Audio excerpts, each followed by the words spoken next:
Merci à toutes et à tous d'être ici. On va commencer donc la table ronde autour de l'influence du patient et des aidants. On a parlé de recherche ce matin, donc on va se focaliser plus sur les patients et les aidants maintenant et l'influence qu'ils ont, le rôle très important qu'ils ont. Donc moi, très rapidement, je me présente. Je m'appelle Antoine Courriveau. Alors je ne sais pas si on a eu l'occasion d'échanger avec tout le monde. Je suis responsable projet au sein de l'agence Conseil Santé qui organise ce superbe événement et j'étais d'ailleurs chargé sur ce forum. Donc je suis très très fier d'animer cette table ronde. On peut passer à la diapositive juste après. Pour cette table ronde, on va avoir Madame Monique Charpentier. Donc merci Madame Charpentier d'être ici. Merci beaucoup de m'avoir invitée surtout. Voilà, qui est trésorière à Europadona France. Donc, elle aura l'occasion d'expliquer tout de suite après l'association Europadona qui est quand même assez connue. Manal Anaï, merci beaucoup Manal de ta présence, qui est chef de projet nutrition. Bon, ben, ça tombe à pic. Dans cette superbe association Imagine for Margot, donc, qui aura ce regard aussi très cancer pédiatrique et cancer de l'adolescent qu'on n'a pas eu l'occasion d'évoquer jusqu'à présent. Donc, merci beaucoup. Et Monsieur Alain Toledano, merci beaucoup de votre présence, oncologue et président de l'Institut Raphaël. Pareil, vous aurez l'occasion d'expliquer l'Institut Raphaël, qui est quand même, je pense, assez connu maintenant. Peut-être déjà, Madame Charpentier, Manal, vous pouvez peut-être présenter rapidement Europadona et puis en plus Imagine for Margot. Oui. Alors bonjour, je suis Monique Charpentier, donc je suis aussi responsable délégation Île-de-France à l'association Europadona. Europadona France est une association européenne qui est dans 47 pays et dont le but, c'est Association Cancer du Sein. Et le but, le premier rôle, c'est militer pour le dépistage et inciter les femmes à aller se faire dépister, et les hommes, bien qu'il n'y ait qu'1%. C'est informer avec des brochures. On a créé des brochures, c'est informer les patientes. C'est une brochure cancer et travail, effets indésirables des traitements, les hormones, l'histoire et vie familiale. Et c'est soutien aux patientes qui sont en traitement. Donc, par exemple, on organise des cafés dans un café. On fait des sorties culturelles. On a un colloque annuel tous les ans à l'Assemblée nationale. Et on a plusieurs délégations en France, Paris, Lyon, Nantes, Angers, Bordeaux. C'est vraiment le cancer du sein avant, pendant et après cancer du sein. C'est vraiment soutenir aussi les patientes. D'accord, très bien. Merci beaucoup. Manal, Imagine for Margot. Bonjour, donc merci de m'avoir invitée. Donc, je suis Manal Anaï, diététicienne et chef de projet chez Imagine for Margot. Donc en quelques mots, Imagine for Margot, c'est une association qui a été créée en 2011 par les parents de Margot, qui est décédée d'une tumeur cérébrale à l'âge de 14 ans et qui s'est beaucoup battue pour elle, mais aussi pour les autres, et qui avait notamment initié une des plus grandes collectes de fonds sur Internet. Et ça fait plus de 10 ans que maintenant ses parents poursuivent son combat et se sont donnés pour mission de financer la recherche, de mobiliser les acteurs de la recherche, de sensibiliser au cancer pédiatrique et d'améliorer le bien-être des enfants malades. Donc aujourd'hui, Imagine for Margot, c'est plus de 20 millions d'euros affectés à la recherche, à plus de 50 programmes de recherche en France et en Europe. Et c'est aussi une association qui est connue pour l'organisation de la course Enfants sans cancer. Qui a lieu en septembre, c'est ça ? Qui a lieu en septembre chaque année à Saint-Cloud. Et une autre course aussi à la Défense au mois de juin, si vous êtes partant. Avec plaisir. J'ai juste oublié de préciser dans l'introduction qu'on aura aussi une vidéo de Morgane Hiron. Alors, elle n'a pas pu se déplacer, mais elle nous a quand même fait une vidéo donc, qui est déléguée générale du collectif Je t'aide et donc qui aura ce côté sur les aidants. Si on commence vraiment dans le vif du sujet, Madame Charpentier, première petite question, de par votre expérience personnelle et professionnelle, pour vous, quelle est l'influence, le rôle du patient dans la mise en place de ces programmes alimentaires ? Alors moi je trouve que oui.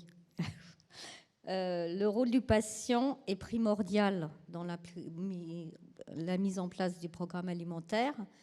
Il faut déjà savoir, enfin, l'identification des goûts du patient. Ça, c'est très important. Et il faut lui faire l'évaluation de ses effets secondaires et adapter comme ça le programme alimentaire aux effets secondaires qu'il peut avoir. Et il faut mettre mise en œuvre du programme. Il doit être fait effectivement avec le patient, mais aussi il doit être remonté aux professionnels de santé. Tous les goûts, tous les effets, tout ce dont il a besoin, le patient. En fait, après, il faut vraiment suivre le programme alimentaire et l'ajuster en fonction du patient réel. Donc, il est évident qu'il est primordial que le patient soit intégré dans ce programme et de lui proposer aussi un programme. Parce que, effectivement, les patients qui sont en chimio ont quand même beaucoup de problèmes alimentaires au niveau du goût de fer dans la bouche. Enfin, on en a parlé pendant toute la journée d'hier et encore ce matin. Et ou les effets secondaires au niveau incessin, etc. Donc, il est très important de voir déjà ce qu'il apprécie pour qu'il y ait vraiment un programme alimentaire plaisir quelque part, comme on en parle depuis toute la journée d'hier. Voilà. Donc, je trouve qu'il est très important d'impliquer le patient et que le patient, qu'on lui propose aussi, parce que c'est très souvent que le patient, effectivement, ne mange plus. Enfin, on n'a plus d'appétit. Donc, si on ne fait rien, si tous les professionnels de santé, même au niveau association, donc nous, on n'est pas spécialisés dans l'alimentation, mais on donne des conseils aux patients, surtout de ne pas prendre, par exemple, de compléments sans en parler à l'oncologue. On veut absolument que le patient demande à l'oncologue ce qu'il peut prendre, qu'il n'y ait pas d'interférence entre les médicaments et l'alimentation qu'il peut prendre. Donc nous, on sert vraiment de conseil et d'aide pour l'élaboration de ces programmes. D'accord, très bien. Et du coup, au sein d'Europadona, est-ce que vous organisez des ateliers culinaires? Comment ils sont organisés? Quels sont les retours aussi des personnes malades sur ces ateliers? Alors, au niveau de Lyon, ils organisent des ateliers de cuisine, effectivement. Mangeons mieux, et soignons-nous et mangeons mieux, en fait. Et en fait, ils apprennent aux gens à préparer des plats simples, comme on a vu hier les possibilités. Et en fait, les retours, les gens s'inscrivent beaucoup parce qu'ils sont très intéressés par ces ateliers, en fait. D'accord. Et ça se fait qu'à Lyon pour l'instant, ou est-ce que vous voulez... Pour l'instant, ça ne s'est fait qu'à Lyon, mais pourquoi pas le faire dans toutes les délégations. Voilà, parce que ça permet de rebondir sur ma dernière question, sur la perspective au sein d'Europadona. Est-ce que vous voulez pousser là-dessus? Quelles sont les idées au niveau de l'alimentation dans cette association?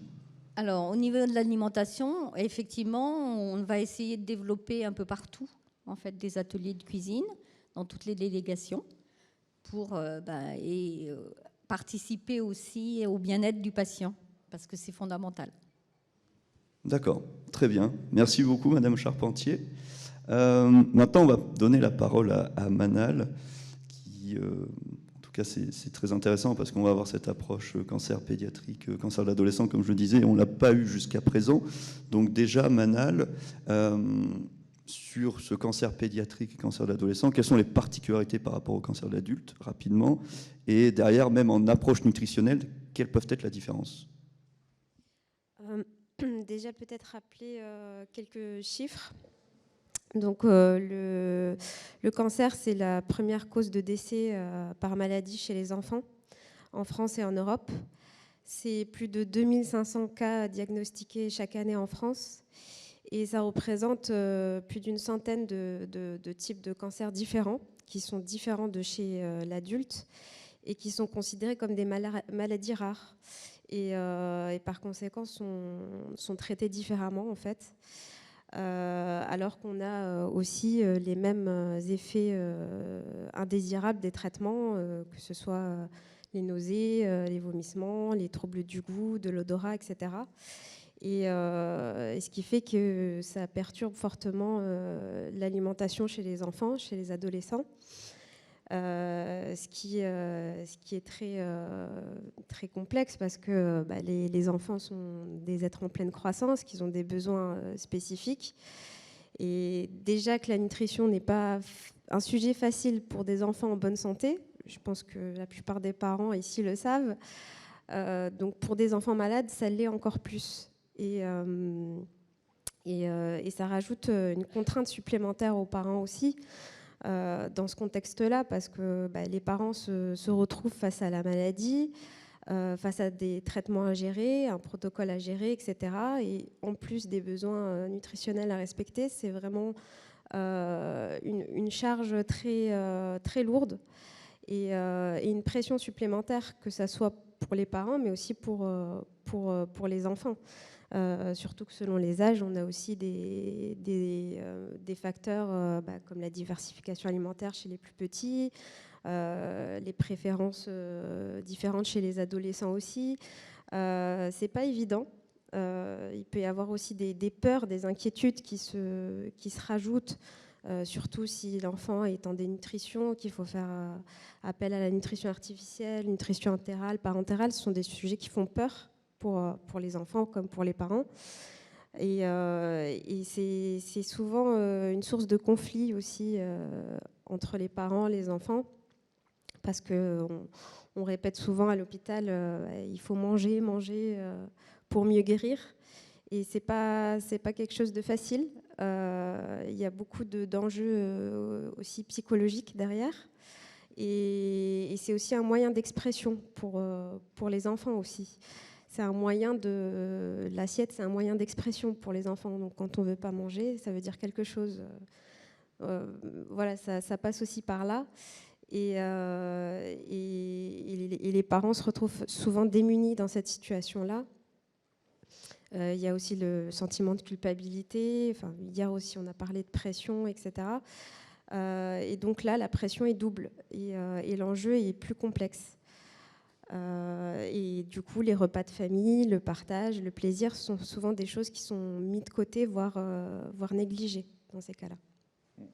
Oui, c'est vrai que ce qui est compliqué, que tu le disais sur le cancer pédiatrique et de l'adolescence, c'est qu'il y a les parents. C'est-à-dire qu'on a la relation soignant-soigné, il y a les parents aussi derrière. Donc oui, je comprends bien. Je sais que tu veux nous parler d'un super bouquin qui est sorti il y a très peu de temps. Donc, est-ce que tu peux nous expliquer un peu ce livre, qui est d'ailleurs sur le stand d'Imagine for Margot, donc n'hésitez pas à aller le voir. Est-ce que tu peux nous expliquer un peu ce projet, comment il est né, et puis un peu la résultante? Oui, alors donc, le livret Mangez même pas peur, que vous pouvez retrouver sur notre stand. Donc, c'est un projet sur lequel Imagine for Margot a travaillé pendant plus d'1 an.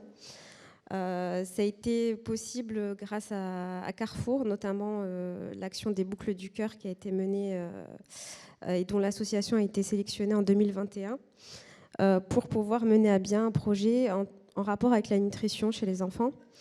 Et ça tombait bien parce qu'on avait en parallèle été alerté par la SFCE, la Société française du cancer de l'enfant, sur ce sujet-là, sur les difficultés qu'ont les familles par rapport à la nutrition, sur le manque de plaisir des enfants de manger pendant les traitements, etc. Et donc on s'est rapproché des familles, des chefs de service, donc aux pédiatries, pour connaître leurs besoins, pour savoir quelles étaient les difficultés. On a aussi travaillé avec CHU de Nantes, qui a fait l'étude Gustonco, qui a mis en valeur, qui a mis en évidence justement l'impact des troubles du goût, de l'odorat sur l'alimentation des enfants.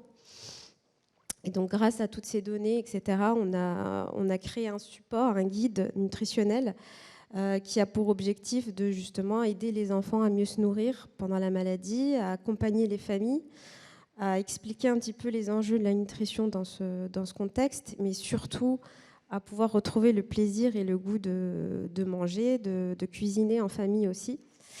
Et on a voulu faire plusieurs différentes parties. On a voulu que ça soit un guide assez complet qui puisse mobiliser différents acteurs. Donc on a travaillé avec les diététiciennes de la SFCE, des médecins, sur une partie pédagogique qui explique de façon ludique aux enfants l'importance de la nutrition, pourquoi on parle du goût, pourquoi il y a certains effets secondaires qui vont s'installer, etc.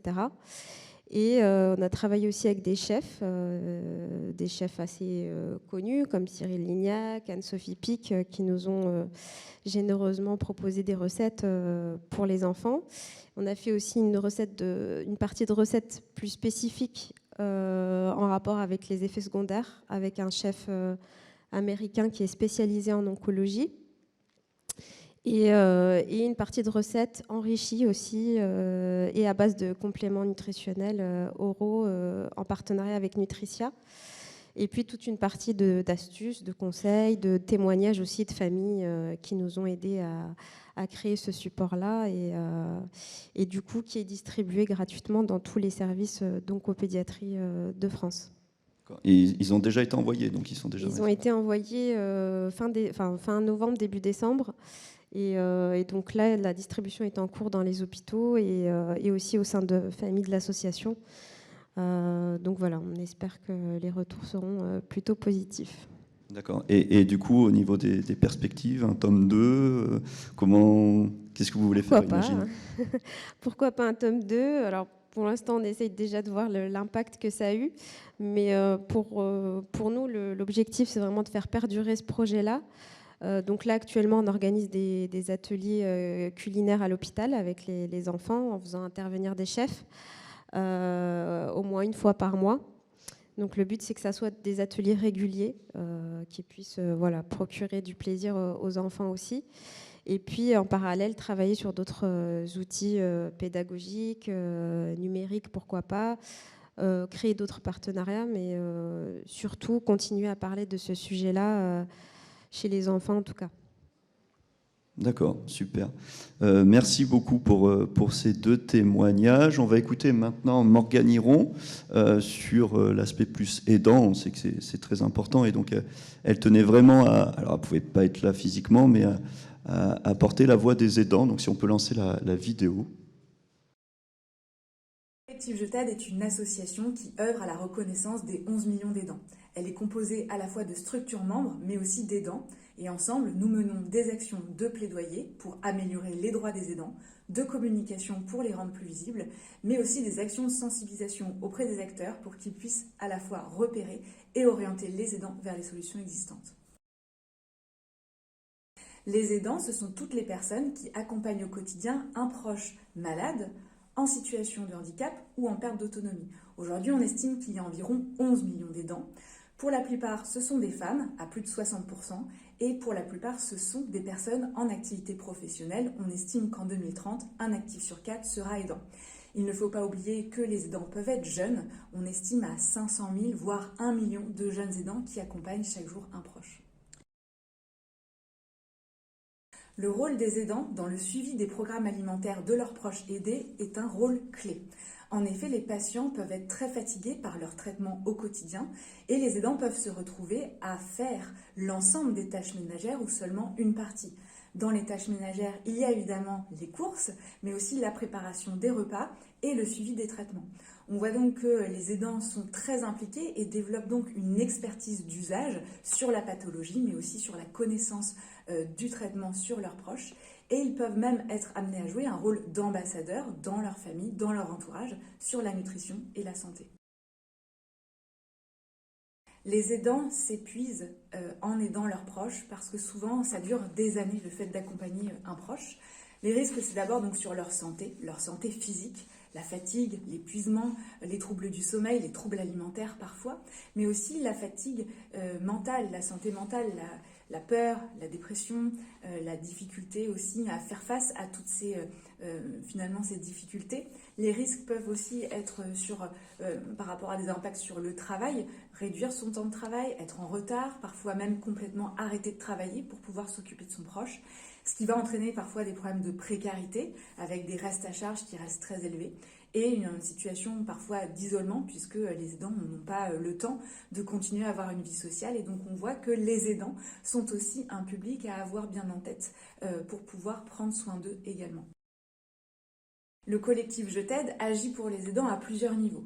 D'abord, nous travaillons pour améliorer les droits des aidants et l'ensemble des aidants, puisqu'aujourd'hui encore, seulement certains types d'aidants ont accès aux droits disponibles.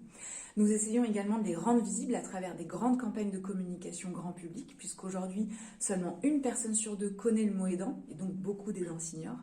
Et puis nous travaillons avec les acteurs de terrain, que ce soit les acteurs de l'éducation nationale, du monde du travail, les acteurs de santé, pour qu'eux-mêmes puissent repérer et orienter les aidants. Nous avons notamment travaillé avec des associations de patients, comme par exemple la Ligue contre le cancer, où nous menons des actions communes pour rendre visibles les aidants de cette pathologie, mais aussi travailler ensemble pour l'amélioration des droits des aidants de personnes malades. En tant que professionnel de santé, vous avez un rôle clé dans le repérage et l'orientation des aidants, puisque vous les voyez en consultation avec le patient, mais aussi vous ne les voyez plus quand ils finalement ne peuvent plus assurer leurs propres rendez-vous médicaux. C'est donc très important pour vous de les sensibiliser à leur rôle, puisque parfois beaucoup d'aidants s'ignorent, et de jouer ce rôle de prévention santé pour que les aidants aient conscience de leur rôle, de leur potentiel épuisement, et que vous puissiez être là en accompagnement de leur parcours santé. Notamment, il est important de aussi les orienter vers les solutions qui existent. Il existe beaucoup d'associations de patients et d'aidants qui accompagnent chaque jour des aidants à travers différentes actions, que ce soit des actions d'information, des groupes de parole, des lignes d'écoute, un accompagnement psychologique, un accompagnement sur les droits. Bref, les associations sont là aussi pour prendre le relais et n'hésitez pas à orienter les aidants vers ces solutions. Vous pouvez retrouver l'ensemble de nos actions et de nos actualités sur notre site internet associationjet'aide.org, sur l'ensemble de nos réseaux sociaux, et nous serons ravis de pouvoir travailler avec vous dans les prochains mois. Je vous souhaite une très bonne fin de conférence. Merci Morgane.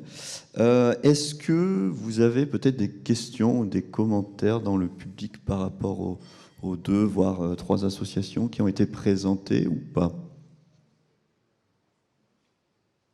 Ok, j'ai pas l'impression. On va donner la parole à Monsieur Toledano, donc en regard croisé. Je ne sais pas s'il est branché. Ouais, c'est bon. Déjà, peut-être un petit mot par rapport à ce qui a été dit sur... on a parlé du cancer de l'adulte, cancer de l'enfant, on a parlé des aidants. Quel est votre regard en tant qu'oncologue sur tout ce qui a été dit déjà ? Eh bien, d'abord, je voulais remercier tous ceux qui sont intervenus, toutes celles plutôt qui sont intervenues. C'est plus que pertinent parce qu'on a un système de santé qui est assez performant quand on s'occupe de la maladie, mais très peu performant lorsqu'on s'occupe du patient et de ses aidants. On a besoin du travail de professionnels et du travail associatif, pas que pour sensibiliser, pour mettre en place les actions. Et c'est vrai que ce colloque y contribue fortement. Il y a un mouvement de sensibilisation, mais de là, on va partir sur un travail méthodologique, de la recherche et de l'organisation en réseau, parce que la santé, elle a été un peu préemptée par l'hôpital. Et comme dans l'imaginaire de chacun, le patient, c'est pour beaucoup quelqu'un qui est hospitalisé, mais en fait, non. C'est monsieur tout le monde. Il y a quand même 24 millions de Français qui sont atteints de maladies chroniques. Eux et leurs aidants souffrent. Donc, compte tenu de l'ampleur de la tâche, il ne faut pas réserver à la médecine hospitalière la gestion de ces problématiques. C'est pour ça que chaque association et chaque professionnel de santé doit être intégré dans les programmes santé, nutrition, comme pour le reste d'ailleurs. D'accord, très bien. Merci beaucoup. Concernant l'Institut Raphaël, alors si vous pouvez le présenter très rapidement et après aller plus sur ce que vous proposez en termes d'alimentation. Je sais que Sandrine Baumann aussi va veiller au grain, mais juste voilà, qu'est-ce qui est proposé concrètement à l'Institut Raphaël ? D'accord, alors d'abord, mon métier à moi c'est cancérologue. J'ai une discipline qui s'appelle la radiothérapie. On traite les patients par des rayons. Et une discipline oncologie médicale, où on va traiter les patients avec des chimiothérapies, des immunothérapies, des médicaments. Mais on s'est rendu compte qu'il y avait un décalage entre la demande des patients, qui était bien plus importante et légitime, et l'offre de santé. Et du coup, on a décidé de construire l'Institut Raphaël. Et Raphaël, donc cet ange de la guérison, on va cohabiter dans un espace commun. Donc c'est un bâtiment aux portes de Paris avec des acteurs de santé médicaux et paramédicaux. Donc des nutritionnistes, bien sûr, sophrologues, sexologues, psychologues, acupuncteurs. Il y a 90 soignants de 40 disciplines qui travaillent ensemble. Et à l'Institut, on va co-construire avec tous les patients des parcours d'accompagnement qui sont coordonnés et qui vont être orientés vers la nutrition, en l'occurrence, vers les émotions, l'activité physique, le bien-être et le retour à l'emploi. Alors on offre gratuitement tous les parcours d'accompagnement à tous les patients et on les évalue. Et donc, on a offert en 5 ans 70 000 soins évalués à 4 000 nouveaux patients. Et on a pu montrer qu'on diminuait chez nos patients de 60% le taux de dépression sans médicaments. On diminuait de tout autant le sentiment d'isolement chez des gens pourtant bien entourés.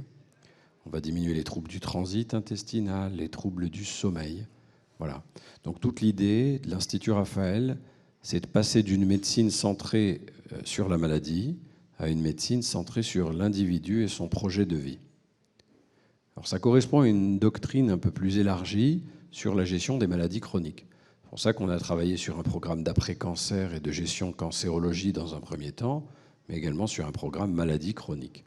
Parce que vous savez qu'aujourd'hui en France, il y a 1 milliard de consultations médicales chaque année. Que la moitié de ces consultations, c'est pour gérer des symptômes de maladies chroniques. Et nous, les médecins, qu'est-ce qu'on fait ? On coupe la parole aux patients en moyenne au bout de 23 secondes. Et en général, on prescrit des médicaments dans 93% des cas, dont on jette 1 boîte sur 2 à la poubelle. On jette 7 milliards d'euros par an à la poubelle. On pourrait en faire des campagnes de nutrition avec ça. Donc l'idée aujourd'hui, c'est de ne pas considérer, même si notre système de santé est génial, et social, et solidaire, il vaut 300 milliards d'euros chaque année, c'est beaucoup. Eh bien, on sait qu'il y a 1 million d'infirmières et d'aides-soignantes dans ce pays, et 40% veulent changer de métier par crise de sens. Vous avez 25% des lits des hôpitaux à Paris qui sont fermés parce qu'il n'y a pas assez de personnel. Donc on a un vrai problème de sens et d'organisation. Il y a 3000 hôpitaux, 125 000 médecins, mais on n'est pas content de notre système et on a bien raison. Pourquoi ? Parce qu'on traite de la maladie et on ne traite pas des patients. Donc c'est tout le sujet. C'est pour ça que l'idée a été de commencer à intégrer d'autres dimensions de la santé. Parce que c'est quoi la santé ? La santé, ce n'est pas que l'absence de maladie. La santé, ce n'est pas que le silence des organes. Donc la santé, elle va se composer de la santé psychologique, de la santé émotionnelle, de la santé sociale, de la santé sexuelle, de la santé nutritionnelle, environnementale.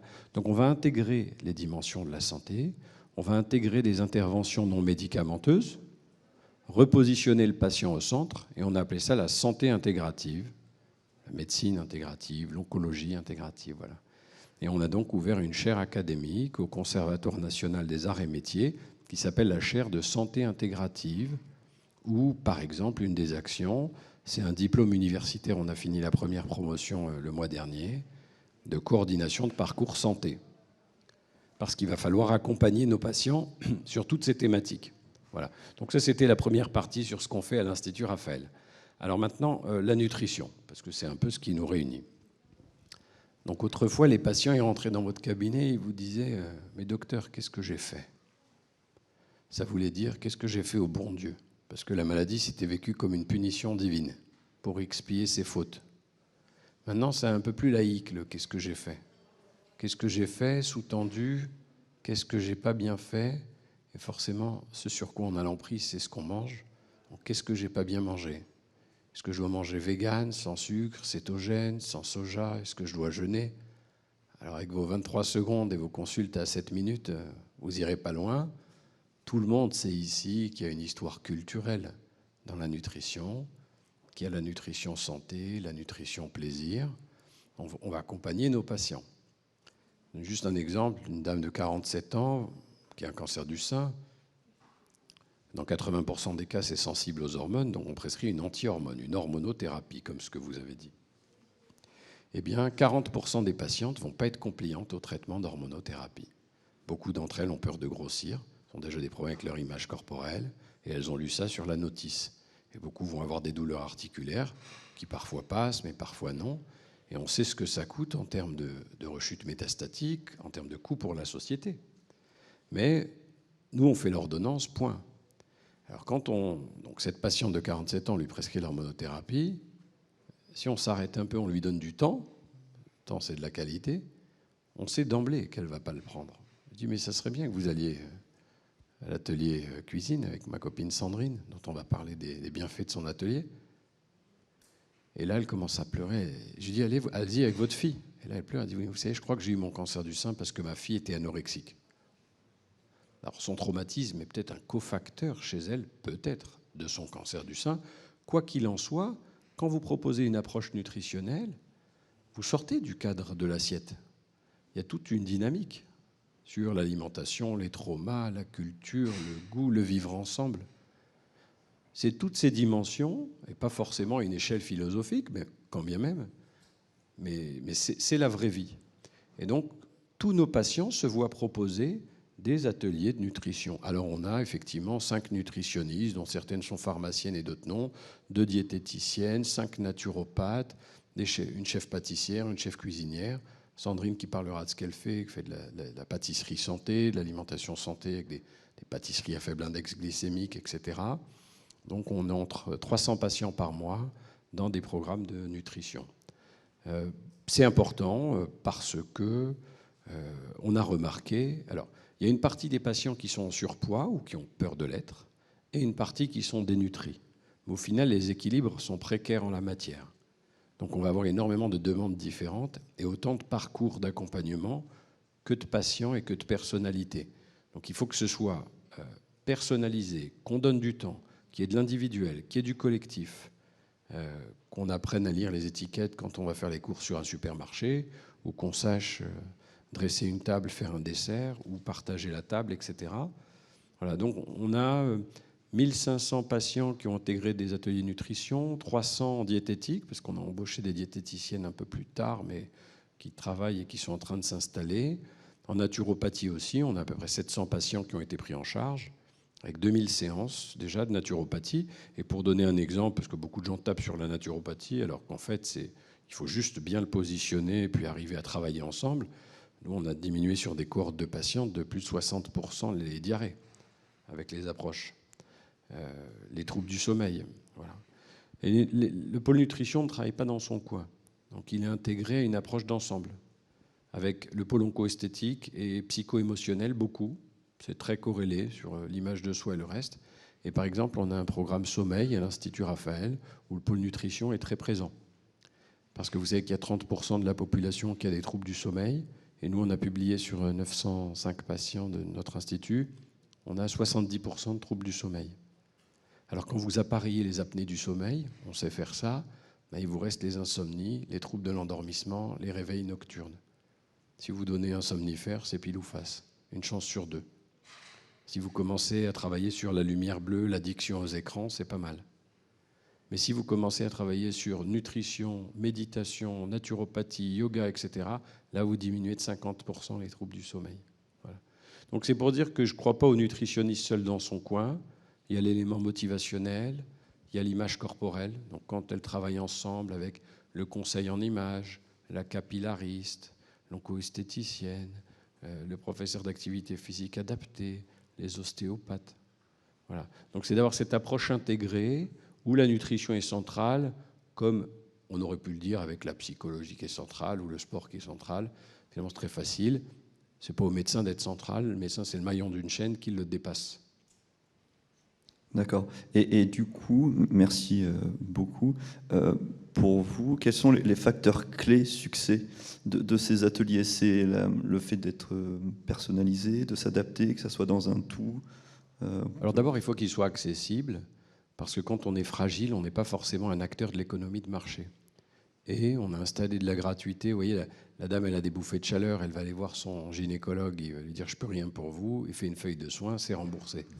Par contre, elle va passer 1h30 à travailler ou à faire de l'acupuncture ou à travailler sur son alimentation, etc. Et là, ça va être chargé. Donc il faut qu'on ait une approche symptomatique par parcours avec une financiarisation. Donc pour que la solidarité le prenne en charge, il faut qu'on crée la valeur et il faut qu'on l'évalue. Donc l'accessibilité financière c'est un sujet. Ça ne veut pas dire que c'est le seul sujet, parce que tu peux avoir un soin tarifé qui est nul. Donc là, en l'occurrence, il faut arriver à penser à ce que tout le monde puisse y avoir accès en période de fragilité au minimum.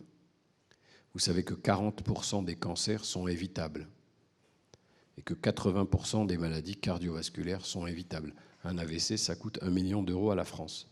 Et la vie de celui à qui ça arrive et ses proches. Donc si on travaille sur l'alcool, le tabac, la sédentarité et le surpoids, mais on a moins de 3% de nos budgets alloués à la prévention. Donc il y a un côté financier indéniable. Après, il faut avoir une offre. C'est-à-dire que si tu es accueilli par quelqu'un d'assez dogmatique qui te donne une liste de ce qu'il faut que tu manges sans te connaître, franchement, est-ce que c'est la peine de rembourser ça? Peut-être un peu, mais ce n'est pas ce qu'on va favoriser. Donc il va falloir une approche relationnelle, une posture. C'est-à-dire qu'il va falloir donner du temps à chacun, de la considération, ça a l'air de rien, mais ce n'est pas tout le temps. Il faut savoir écouter. Donc il y a de l'écoute active, il faut savoir reformuler quand quelqu'un a du mal à s'exprimer, l'aider et lui faire raconter ce qu'il a envie de raconter. Il faut savoir mobiliser les ressources intérieures de chacun. Et après, à la fin, tu donnes quelques outils, hein, c'est 10-20%. Mais donc, il faut apprendre à être soignant. Alors, je donnais une conférence à Toulon, et il y a une jeune personne qui finissait un BTS diététique, il me dit, moi, je me spécialise dans les troubles des comportements alimentaires, mais voilà, je finis le mois prochain, je n'ai pas eu un cours de psychologie. Donc, c'est à nous de nous poser les questions sur le plan des enseignements. Comment tu peux gérer des troubles du comportement alimentaire sans comprendre qu'est-ce que tu compenses, qu'est-ce que tu ne compenses pas, est-ce que c'est qu'une névrose, qu'une psychose, que la clinique traumatique, etc. etc. Voilà. Donc, 1, la financiarisation, 2, la posture et le caractère soignant, et 3, après, il faut acheter le livre de Sandrine sur les recettes. Et donc, ça, c'est important, parce que sinon, c'est qu'on fera moins bien. Voilà. Et puis avoir une approche d'évaluation des pratiques. Parce qu'il existe des cultures où on doit s'évaluer parce qu'on a la chance d'être remboursé par la solidarité nationale. Donc en oncologie, et encore, bon, tout le monde ne le fait pas, mais c'est assez consanguin de notre discipline de s'évaluer. Mais c'est vrai que quand vous demandez à un soignant non médical à qui on n'a pas demandé de le faire, lui, il va faire ce qu'il sait faire sans s'évaluer forcément. Et quand vous demandez aux gens de travailler ensemble, bon, quelqu'un va manger beaucoup, mais quand il passe en art-thérapie, en psychologie, il va dire je ne m'entends pas avec la psychologue. En art-thérapie, comme beaucoup de gens, ils vont dire voilà, il y a l'inceste, il y a le viol, il y a les violences conjugales. Voilà, le non-dit fait que ça va sortir. Finalement, il y a un impact entre le comportement alimentaire, entre le traumatisme antérieur, entre l'épanouissement de soi, entre l'image de soi. Donc apprendre à travailler en équipe, apprendre à avoir des évaluations communes. Mais il faut des stages où les gens peuvent se rencontrer.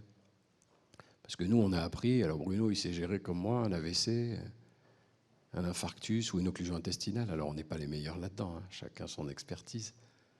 Et c'est vrai que quand une nutritionniste ou une diététicienne va travailler avec un prof d'activité physique adaptée ou une psychologue, ils n'ont jamais fait de stage ensemble, ils ne se sont jamais parlé. Donc il va falloir réformer, il va falloir pour transformer la santé, mieux former les acteurs de la santé. Mais il faut reconnaître que les acteurs de la nutrition sont des acteurs de la santé. Ce n'est pas du tout subsidiaire. Donc il y a un problème culturel et politique. Voyez, donc on avait dit que c'était financier, on avait dit voilà. Et on est en train d'enchaîner. Donc de ce qui a l'air d'être simple, en fait, on en fait un système complexe. Donc bien sûr qu'il va falloir des décisions politiques, mais pour décider, il faut déjà comprendre le système. Donc déjà en se réunissant, en posant les problématiques, en faisant la synthèse, en se donnant des lignes de conduite. Et en arrêtant de travailler en silo, parce que chacun croit que ce qu'il fait, c'est génial, ce qui est souvent le cas, et ça se suffit en soi. En fait, on a besoin de tellement plus qu'il va falloir que chacun monte d'un niveau si on veut obtenir la crédibilité qui va générer l'élan de solidarité nationale dont on a besoin pour avancer. Voilà. Et je voudrais juste terminer en disant l'importance de cela. Voilà, il y a 2 mois, une publication dans le plus grand journal américain de cancérologie, qui s'appelle le JCO. Alors nous, on parle d'impact facteur, vous voyez. C'est un impact facteur à 50, pour dire la meilleure journal de cancérologie dans les cancers tête et cou, c'est 3. Donc vous voyez le niveau de lecture de ce journal. Et là, on a une étude, tout à l'heure on parlait des études, qui s'appelle randomisée, où on tire au sort. Phase 3, enfin le vrai truc standard, quoi. Chez des femmes qui ont un certain type de cancer du sein agressif. Et là, on va comparer celles qui ont une chimiothérapie puis qui sont opérées, la même population, à chimiothérapie, régime alimentaire, sport et opération. Alors au début, on s'est dit, on a fixé comme objectif, on va s'occuper des patientes et ça va les aider à être motivés et à ce on arrive à passer la chimiothérapie, qu'on essaye d'éviter de réduire les doses ou de décaler les séances. Finalement, dans les 2 bras, on fait la même chimiothérapie. Ni on a réduit les doses, ni on a décalé les séances. Par contre, on est passé de 28% à 53% de réponse complète en chirurgie au niveau de la réponse à la tumeur, sur la tumeur. Voilà. Alors on a publié ça, et voilà. On dit à la communauté internationale, maintenant démerdez-vous, allez comprendre. Nutrition sport qui a quasiment doublé les réponses antitumorales. Voilà. Alors tu n'as pas d'industrie pharmaceutique qui va venir te raconter qu'il va falloir prescrire du sport. Ils ont déjà bien à faire, et heureusement qu'on les a pour trouver des nouveaux médicaments. Mais du coup, personne ne pousse pour aller favoriser ces interventions non médicamenteuses. Et la nutrition en fait partie. Donc on a un déficit de leadership sur ces thématiques. Alors, on a des gens comme Bruno, etc., qui sont académiques d'un côté, qui connaissent la nutrition. Mais si tu veux, par rapport à certaines disciplines avec des médicaments forts, une industrie, on ne pousse pas à institutionnaliser les approches. Et culturellement, c'est tellement divers que la standardisation de ce qu'on peut faire pour essayer de donner le minimum est complexe. Voilà. Donc il y a plein de gens ici qui vont être des professionnels de la nutrition dont on a besoin, qui vont certainement ramer un peu pour certains pour rentrer dans des systèmes de santé, alors que dans le marché bien-être, ils vont être accueillis à bras ouverts. Mais moi, j'ai envie de dire qu'il y a énormément de place dans le marché de la santé, donc il faut persévérer. Et à ceux qui sont vos aînés, c'est aussi à eux d'essayer de structurer politiquement et économiquement des filières et des organisations de travail pour qu'on puisse vous intégrer d'une meilleure façon dans nos prises en charge en parcours santé. Voilà.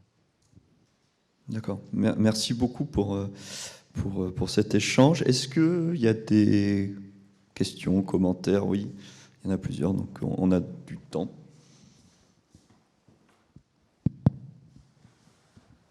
J'ai juste une petite question technique, de détail en tout cas, à vous Nayal et Alain. Alain, tu as dit dans l'approche de prise en charge alimentaire et diététique, il y a le individuel et le collectif. Pendant très longtemps, sur l'activité physique comme sur l'alimentation, on a opposé le collectif et l'individuel. Il y a des gens qui pouvaient être pris en charge que par du collectif et d'autres que par de l'individuel. Et donc, ma question à vous deux, c'est finalement, est-ce que c'est ça la bonne approche ? Et tout particulièrement parce que c'est une expérience que j'ai avec les AJA, comme on dit, les adolescents et jeunes adultes, où ils vivent beaucoup en meute, où ils se transmettent des informations complètement fausses sur un certain nombre de trucs. J'ai des souvenirs d'ateliers d'éducation thérapeutique où ils nous ont quasiment balancé les CNO à la tronche. Qu'est-ce qu'on sait de ça ? Est-ce qu'il y a bien une complémentarité entre les deux ? Est-ce qu'il y a des personnes chez qui il faut faire que de l'individuel ou que du collectif ? Voilà. Je vais y aller. Ok, alors merci pour ta question. On a effectivement des professeurs en marketing qui ont ouvert une chaire en expérience patient et qui travaillent avec nous. Et donc, depuis quelques années, on s'est acculturé à la recherche qualitative, chose qu'on n'avait pas forcément poussée sur nos cursus médicaux nous-mêmes. Donc, mea culpa. On a commencé à travailler sur les déterminants de l'engagement des patients dans les ateliers individuels ou collectifs. Et finalement, ce n'était pas trop dépendant du fait que l'atelier soit individuel ou collectif, mais de la manière dont on le présentait, du type de dynamique et des objectifs auxquels ça correspondait. Et ça, je pourrais te donner le fruit de ce travail. C'était très intéressant. On a changé notre perception de la manière de présenter un atelier individuel ou collectif. Nous, ça nous a l'air d'être un monde très différent, mais en fait, ce n'est pas la plupart du temps ce qui compte pour les patients. Ensuite, le deuxième élément de réponse, comme on évalue ce qu'on fait, que ce soit une retraite où les patientes vont faire du surf à Biarritz ou de la plongée dans les Calanques à Marseille, on a eu avant l'été, il y a l'équipe nutrition qui a fait le Nutri Challenge. Hein, tu te rappelles, Sandrine? Donc sur une équipe de 10 patientes, parce qu'il y a plusieurs... Alors elles ont leur groupe WhatsApp, elles se postent toute la journée ce qu'elles mangent, c'est sur un mois. Mais nous, avant de ça, on évalue les masses grasses, les masses maigres, enfin, bon, l'impédance-métrie, on fait le travail de fond. Et après, bon, là, je crois que la cohorte a dû perdre des 10 patientes 30 kilos. Mais je vois une dame en consulte, elle me dit, mais je bénis mon cancer du sein. Ah, putain, j'étais pas bien, moi. Quand on n'a pas l'habitude d'entendre ça, c'est... Parce qu'il y a 20% des patients qui vous le racontent, ce truc-là. Et elle dit, mais regardez, j'ai changé ma garde-robe, j'ai perdu 10 kilos, je fais du sport, je me suis fait des copines, j'ai enlevé mes relations toxiques, en plus, j'ai plus de maladie, vous m'avez dit que ça allait, que j'ai moins de 3% de risque de rechuter. C'est génial d'avoir connu tout ce système. On s'occupe de moi, je sors de la maison, je me sens plus isolé. Alors après... C'est sûr que faire un atelier collectif chez quelqu'un qui est en isolement social, faire un atelier collectif chez quelqu'un qui n'a pas réglé ses problèmes avec lui-même, c'est pas pareil. Donc c'est plus complexe que oui-non individuel ou collectif. En fait, je pense qu'il faut toutes les offres et il faut arriver à naviguer parmi elles.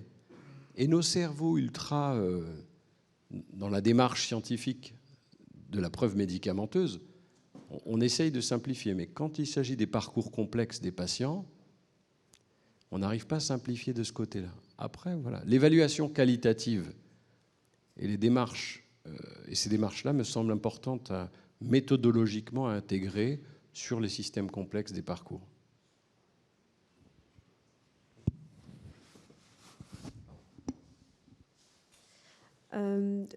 Du côté des enfants des AJA, c'est vrai que nous... les retours qu'on a eus, c'était que le collectif marchait mieux. En tout cas, pour les petits comme les plus grands, il y a beaucoup d'associations qui... les jeunes s'associent beaucoup entre eux, ça marche beaucoup par pair. Et c'est vrai que des ateliers collectifs, ça les fait plus parler que quand on est en individuel. En tout cas, c'est ce qu'on a eu comme retour. Et après, c'est le fait de pouvoir en fait les rendre autonomes, qu'ils puissent cuisiner eux-mêmes, faire aussi participer des chefs plutôt médiatisés, réseaux sociaux, etc. C'est vrai que ça marche pas mal de ce côté-là. Et donc c'est ce qu'on va essayer de faire en tout cas avec Imagine for Margot et c'est vrai que au niveau collectif en tout cas on voit bien que la réaction des enfants n'est pas la même quand ils sont entre eux que quand ils sont tout seuls en tout cas.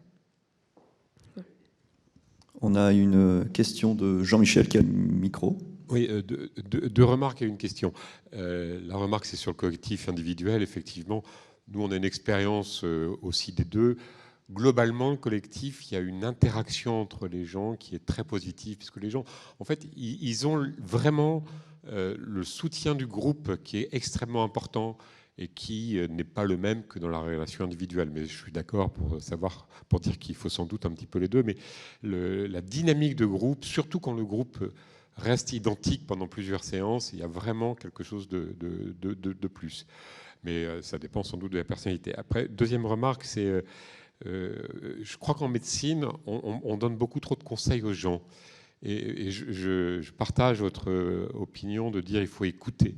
En fait, la consultation, ça devrait d'abord être de l'écoute et à la fin, éventuellement, 1 ou 2 ou 3 maximum conseils. Quand vous donnez 10 conseils, les gens, ils n'en retiennent qu'un seul de toute façon. Ils sont absolument ensevelis sous la masse de conseils.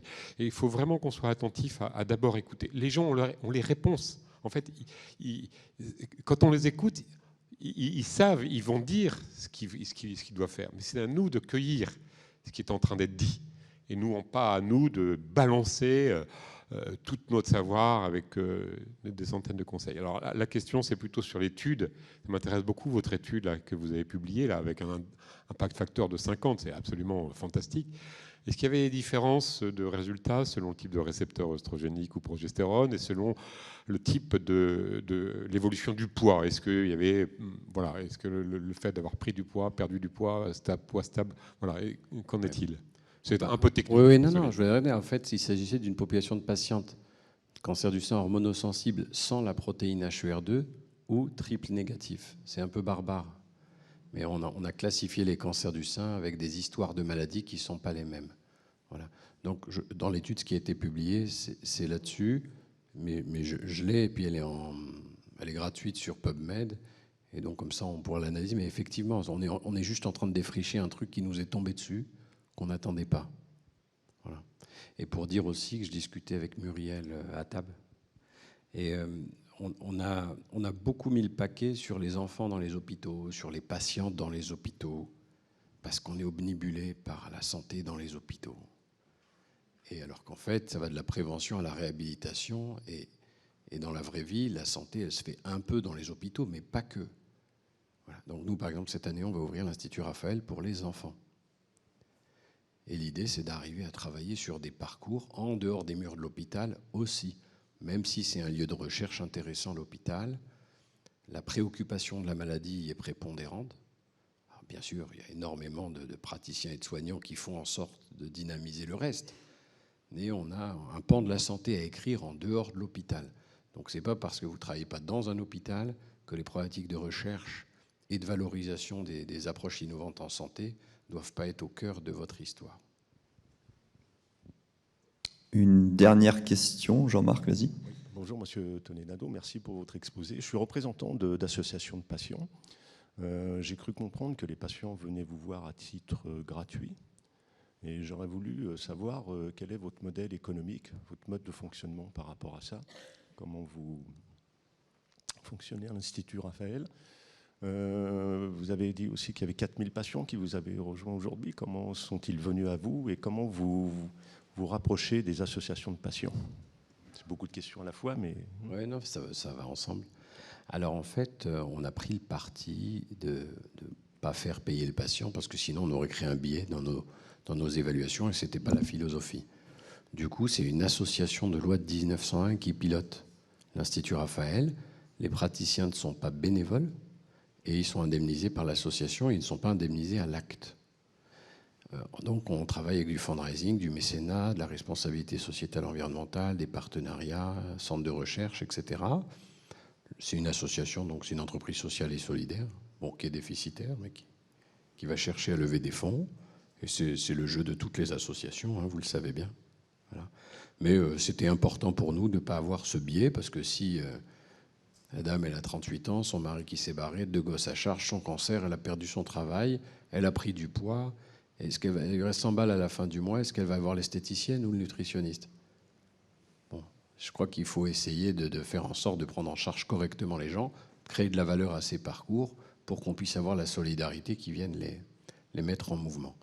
Donc on a pris le parti que si on le faisait comme ça, gratuit et évalué, on pourrait essaimer et servir aux autres. Donc c'est associatif.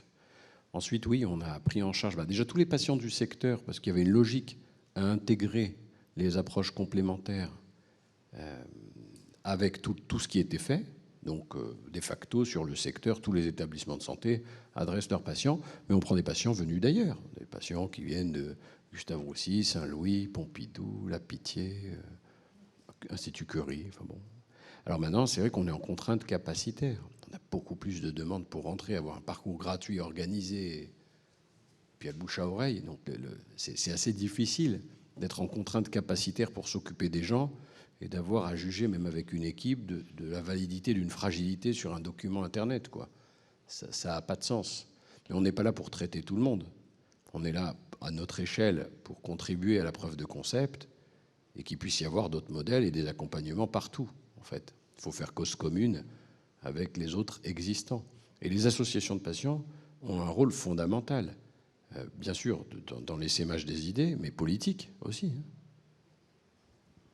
Si on est dans un système de démocratie sanitaire, enfin en tout cas on a dit que c'était comme ça qu'on voulait faire, donc il faut que les associations de patients se mobilisent. Il n'y a aucun autre système où les usagers ont si peu de voix au chapitre. Donc le service en santé, c'est un vrai sujet. Super, ben, merci beaucoup encore pour votre participation.